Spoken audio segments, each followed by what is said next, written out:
Imagine discovering that one of the most famous figures in history vanished for nearly 2 decades. No records, no miracles, just silence.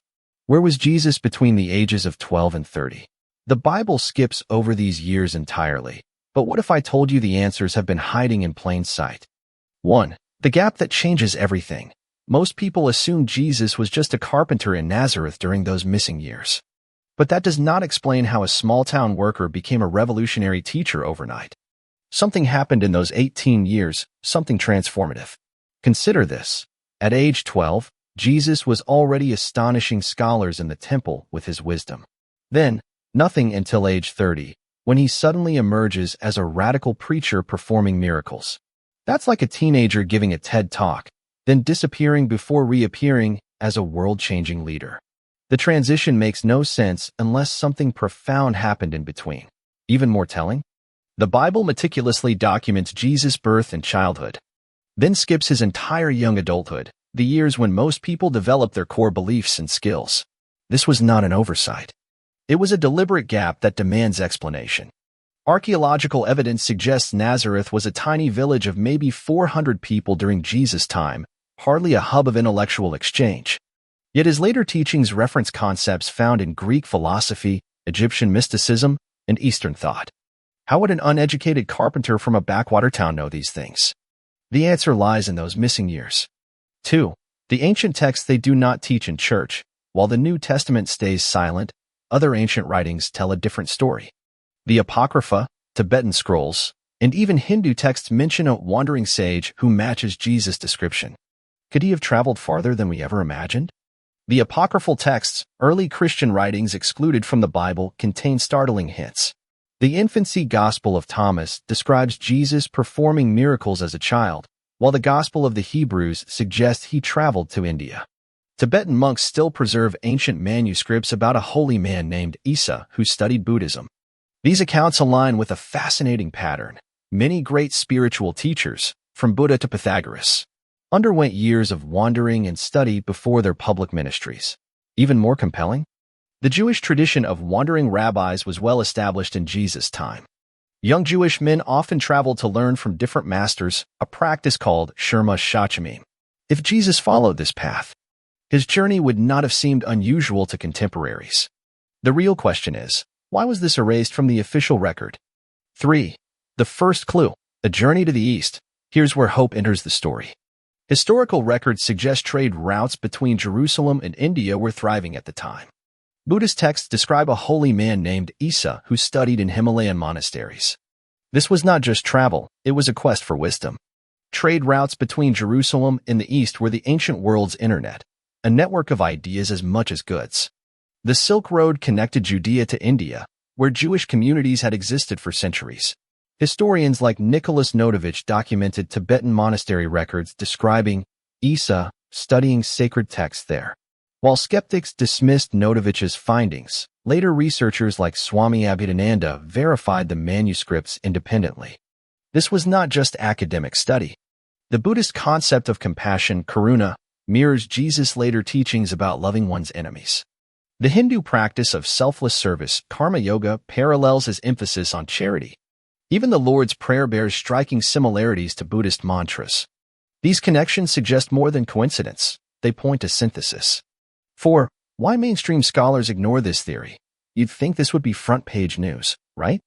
But institutions have a vested interest in keeping Jesus' story simple. Questioning the narrative means rewriting history, and not everyone's ready for that. The Council of Nicaea in 325 AD did not just standardize Christian doctrine, it actively suppressed competing narratives. Bishops burned hundreds of heretical texts that contradicted the emerging orthodoxy. This was not unique to Christianity. All institutionalized religions tend to simplify complex origins. Admitting Jesus studied Eastern philosophies would have undermined claims of divine uniqueness. Modern academia often dismisses these theories as fringe, but the bias runs deep. Tenure committees reward conventional thinking, and peer review filters out radical ideas. When German scholar Holger Kirsten published evidence linking Jesus to Buddhist texts in the 1980s, he was labeled a conspiracy theorist, despite citing primary sources. 5. The shocking evidence from Kashmir, in a remote Indian village. Locals still venerate a tomb they claim belongs to Yusuf, a prophet who preached love and forgiveness. The descriptions match Jesus perfectly. Even more startling? The tomb's carvings include wounds consistent with crucifixion. The Rosable tomb in Srinagar, Kashmir, contains carvings of feet with crucifixion wounds, a detail impossible to fake before modern knowledge of Roman execution methods.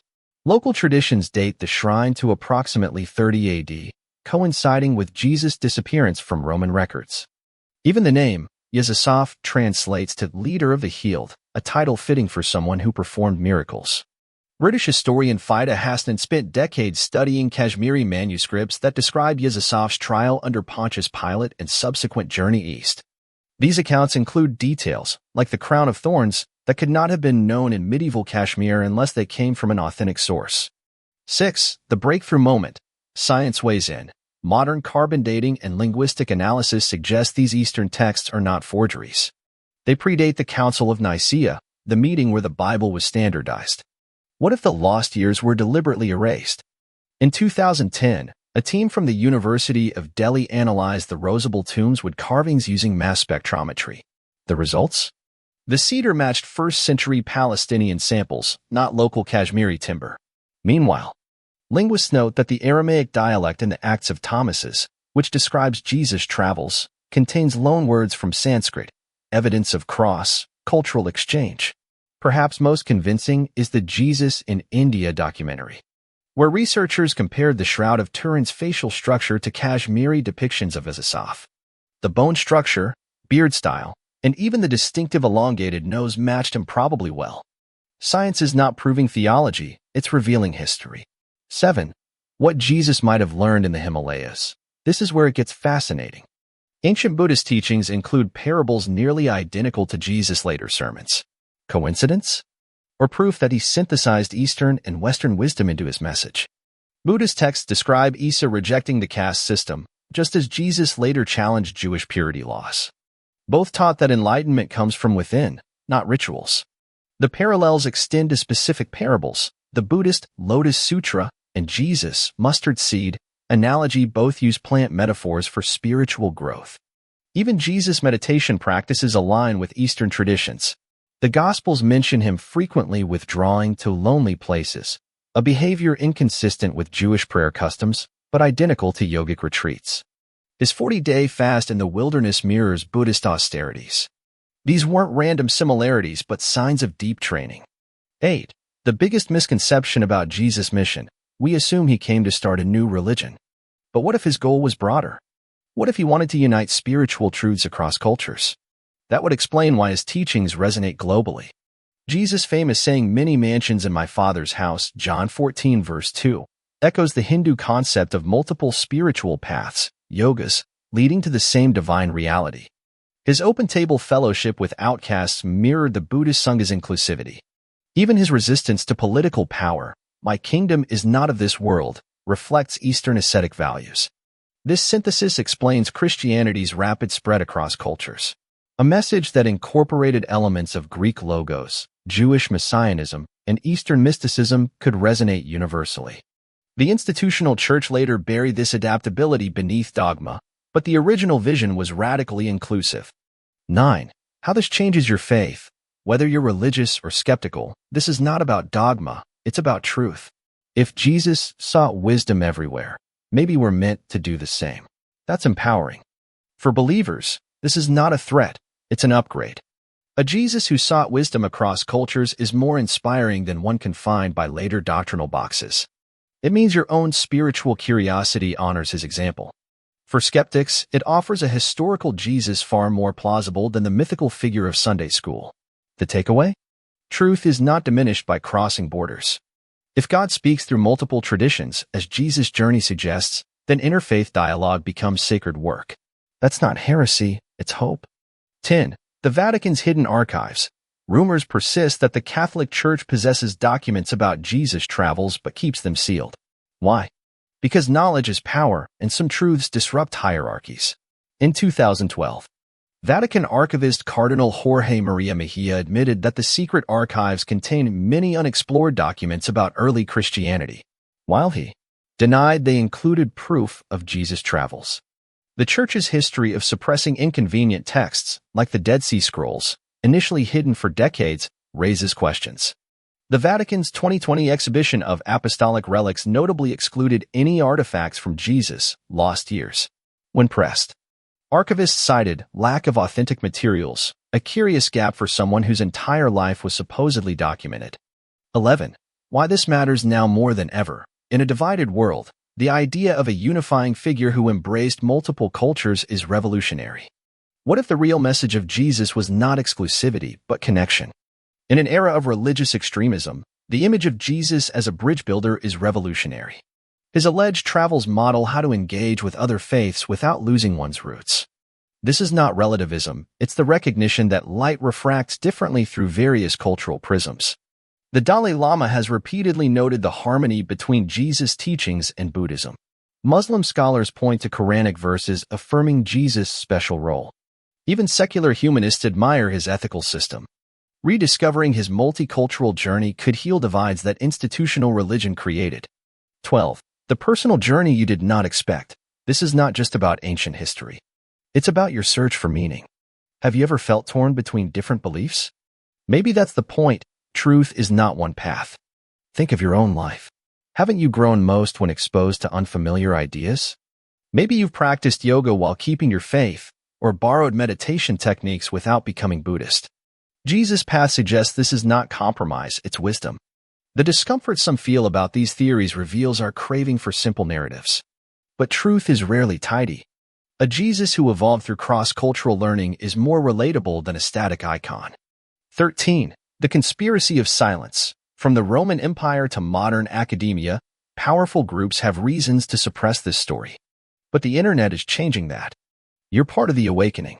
Power structures thrive on controlled narratives. The Roman Empire needed a depoliticized Jesus to pacify Jewish rebels. Medieval churches required a European-looking Christ to justify colonialism. Today, the $420 billion religion industry depends on doctrinal consistency. But cracks are appearing. When the Pope recently endorsed interfaith dialogue, or when megachurches incorporate mindfulness, they're unconsciously echoing Jesus' synthetic approach. The genie will not go back in the bottle. 14. How to explore this further. Start with the Nag Hammadi texts or the Aquarian Gospel. Look for patterns, not dogma. Truth is not found in one book, it's pieced together like a mosaic. Start with The Unknown Life of Jesus Christ by Notovich, flawed but groundbreaking. Compare it to Kirsten's Jesus Lived in India for balanced analysis. The Aquarian Gospel blends Eastern and Christian mysticism beautifully. Visit interfaith centers or Buddhist temples with an open mind. You'll notice how similar their core practices are to Jesus' teachings: communal meals, contemplative prayer, service to the poor. The differences are cultural, the essence aligns. 15. What historians are afraid to admit. Even secular scholars concede. The Jesus story has gaps. But fear of controversy keeps them from connecting the dots. You do not have to play by those rules. Mainstream scholars like Bart Ehrman admit the historical Jesus is a figure we can know very little about with certainty. Yet they dismiss Eastern connections because there's no. 16. The most inspiring takeaway. If Jesus sought wisdom across cultures, he was modeling curiosity. That's accessible to anyone. You do not need miracles, just the courage to ask questions. 17. The backlash you might face. Share this theory, and some will call you a heretic. Others will roll their eyes. But remember, every paradigm shift starts with ridicule. 18. The invitation you did not see coming. This is not about convincing you. It's about inviting you to explore. What if the lost years weren't lost at all, just waiting for you to find them? The mystery of Jesus' missing years is not just a historical puzzle, it's a mirror. How much of your own story have you left unexplored? If a carpenter from Nazareth could transform the world, imagine what you're capable of. Start seeking. Start questioning. And most importantly, let me know in the comments, where do you think Jesus went?